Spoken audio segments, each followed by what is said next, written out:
सो नमस्कार दोस्तों, फिर से आपका स्वागत है मेरे चैनल पर। आपका लगातार प्यार मिल रहा है, इसके लिए बहुत बहुत धन्यवाद। और ऐसे ही मेरी वीडियो को आप अप्रिशिएट करते रहे और मेरी गलतियों को बताते रहे, जिसको मैं अपने आप इम्प्रूव करता कि शिकायतों से निपटने का आसान तरीका। हम किस तरह किसी भी शिकायत से या किसी भी सिचुएशन से निपट सकते हैं। तो हमेशा की तरह मैं फिर से आपको एक स्टोरी सुनाना चाहूँगा, जिसमें हमेशा की तरह आपको एक मोटिवेशनल और एक एजुकेशनल कुछ ना कुछ सीख। तो दोस्तों क्या हुआ, एक बार किसी कंपनी ने अपना विज्ञापन दिया अपनी नौकरी के लिए कि किसी को वो हायर करना चाहते थे। उसी दौरान एक लड़के ने वहाँ पे अप्लाई किया और अप्लाई करने के बाद उसकी इंटरव्यू की डेट सेट हो गई कि आपको इस तारीख को जाना है। तो उससे पहले उसने उस कंपनी के मालिक की और उस कंपनी की थोड़ी सी स्टडी कर ली कि उन्होंने कैसे अपना बिजनेस स्टार्ट किया, कैसे उन्होंने अपना बिजनेस बिल्ड किया और कैसे आज वो इस मुकाम पर पहुँच पाए। तो जिस दिन वो मीटिंग में गए और वहाँ जब अपना इंटरव्यू देने लगे तो बैठते ही उसने बोला, मुझे आपकी कंपनी से जुड़कर बहुत ही मज़ा आएगा और बहुत ही अच्छा लगेगा, क्योंकि मेरे को ये पता लगा कि आपने इस कंपनी को एक छोटे से रूम से और एक स्टेनोग्राफर से स्टार्ट किया था और 28 सालों में आपने इस कंपनी को एक ऐसे मुकाम पर खड़ा कर दिया कि आज आपका जो नाम है बहुत बहुत बड़े आदमियों में लिया जाता है। तो फिर उसने बोला कि मैं एक बार आपसे ये पूछना चाहूँगा कि आपने अपना बिजनेस कैसे स्टार्ट किया और कैसे आपने किया। तो वहाँ क्या हुआ, कोई भी आदमी अगर अपनी शुरुआत में जो भी कोई सक्सेसफुल आदमी है, अगर उसकी कोई भी स्टोरी सुनेगा तो उसको बताने के लिए वो ज़्यादा उत्सुक होता है कि मैं उसको और बताऊँ और बताऊँ और बताऊँ। तो ये ऐसे ही उस आदमी में भी यही उत्सुकता थी कि मैं अपनी स्टोरी किसी को बताऊँ। तो उस लड़के ने जब पूछा तो उसने बोला, क्यों नहीं, मैं ज़रूर बताऊँगा।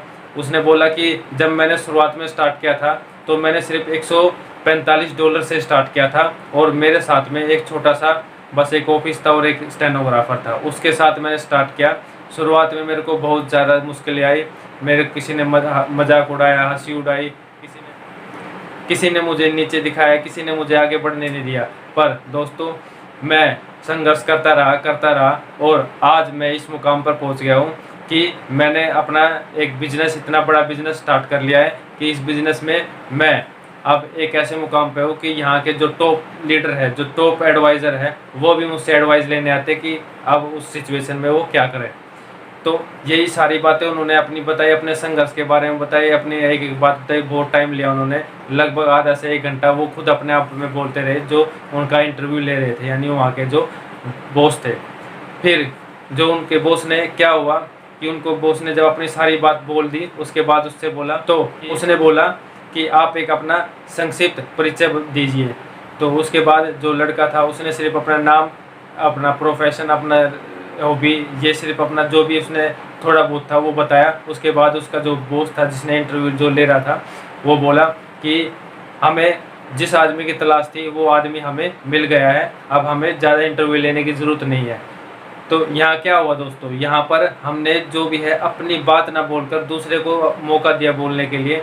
अगर हम किसी को जो भी कोई बोलता है और हमें ये लगता है कि वो गलत है और उसको रोकने की कोशिश करे जाए, तो वो बहुत गलत है। हमें किसी को रोकना नहीं चाहिए और वहाँ उसकी बात सुननी चाहिए, उसकी बात, क्योंकि वो अपनी जगह ठीक है जो वो बोल रहा है, और हम जो बोल रहे हैं, जो सोच रहे हैं, हम अपनी जगह ठीक है, तो हम अपनी बात किसी को थोप नहीं सकते। इसी तरह जब कोई भी बात बोलता है तो वो अपने पॉइंट ऑफ व्यू से उसको बिल्कुल करेक्ट बोलता है और उसके लिए वो ठीक है बात।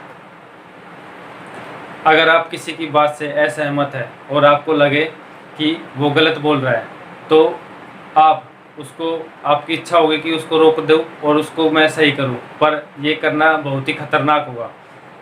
इससे बेहतर ये होगा कि आप उसकी बात सुने, धैर्यपूर्वक उसकी बात सुने और आराम से बैठे रहे, और जब तक उसकी बात ख़त्म ना हो बिल्कुल ना बोले, क्योंकि उसको भी अपनी बात, आपसे ज़्यादा अपनी बात पे ज़्यादा विश्वास है। आप उसको कुछ भी एडवाइस दे दो पर वो आपकी एडवाइस नहीं मानेगा। इसलिए वो अपनी बात पर ही दृढ़ रहेगा। तो क्यों ना हम आराम से बैठकर उनकी बात सुने और उनकी बात को जो भी वो बोले उनको ऑब्जर्व करें, ध्यान से सुने और उसी बात से जो भी आप अपना काम करवाना चाहते हैं उसी की जो अंदर से बात निकल रही है उसी से उसका कोई ना कोई पॉइंट पकड़े और उसी बात पर बात करें। तो हमारा काम इतनी आसानी से बन जाएगा कि हमें कभी भी किसी से ज़्यादा बात या ज़्यादा बहस करने की ज़रूरत नहीं। तो दोस्तों, शिकायतों से निपटने का इससे बेहतर तरीका और कोई नहीं हो सकता कि हम सामने वाले को बोलने का मौका दें। वो जितना बोलेगा हम उसके बारे में उतना जानेंगे और हम उसकी प्रॉब्लम को उतनी जल्दी सॉल्व कर पाएंगे।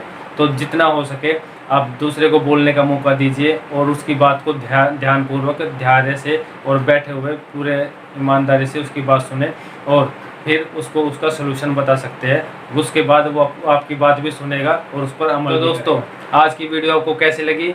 अगर अच्छी लगी तो प्लीज़ इसको लाइक करना और सब्सक्राइब करना। अगर आप इस चैनल पर नए हो तो प्लीज़ बेल आइकन पे क्लिक करना ना भूलें, क्योंकि अब मेरे को बहुत मोटिवेशन मिलता है जब आप एक लाइक करते हो, शेयर करते हो और सब्सक्राइब करते हो और दिल से मेरे को अच्छा लगता है कि आपने मेरे को अप्रिशिएट किया। तो थैंक यू दोस्तों।